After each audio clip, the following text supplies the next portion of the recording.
یہ جو لوگ کہتے ہیں امام حنیفہ کا 17 حدیثیں آتی تھیں، آپ کو اب تک آپ نے دیکھ لیا کہ امام حنیفہ کے ہر قول کے پیچھے کوئی نہ کوئی حدیث، صحیح حدیث موجود ہے۔ تو یہ ممکن نہیں ہے کہ علم حدیث آئے بغیر اتفاق سے ایسی بات کر رہے ہوں کہ ہر بات کے پیچھے کوئی نہ کوئی صحیح حدیث موجود ہوتی ہے۔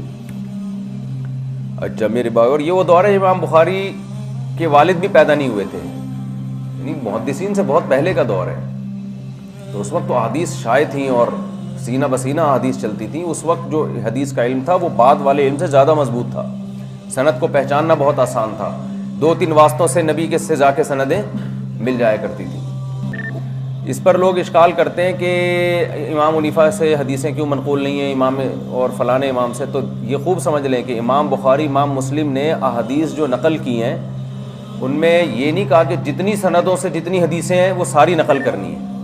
مشہور ائمہ سے تو انہوں نے مجتہدین سے حدیثیں اکثر لی نہیں ہیں۔ مثال کے طور پر امام شافعی یا امام احمد بن حنبل، امام احمد بن حنبل تو امام بخاری کے استاذ ہیں اور امام بخاری سے زیادہ بڑے محدث مشہور ہیں، لیکن امام احمد بن حنبل سے تو بہت کم حدیثیں ہیں بخاری میں۔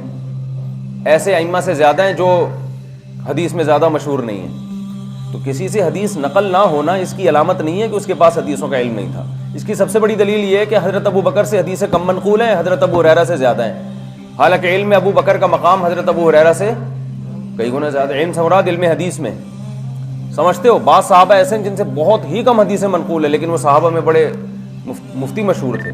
تو نقل حدیث ایک الگ چیز ہے اور علم حدیث الگ چیز ہے۔ نقل علم کو مستلزم نہیں ہے، سمجھتا ہے کہ نہیں سمجھتا؟ یہ دونوں، نقل اور علم، ایک دوسرے کو لازم ملزوم نہیں ہے۔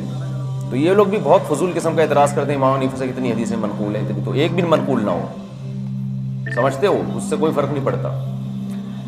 معلوم تھی ان کو ساری حدیثیں اور صحیح سندوں کے ساتھ معلوم تھی۔ وہ سندیں ہم تک نہیں پہنچی، ایسے نہیں پہنچی جیسے بہت سارے اور بڑے بڑے محدثین ہیں ان کی سندیں ہم تک نہیں پہنچی، انہوں نے پہنچانے کا التزام ہی نہیں کیا۔ لیکن وہ دوسری امام بخاری، امام مسلم اور دوسرے ائمہ حدیث نے دوسری سندوں سے وہ پہنچا دی، تو ہم حدیث تو مل گئی نا ہمیں۔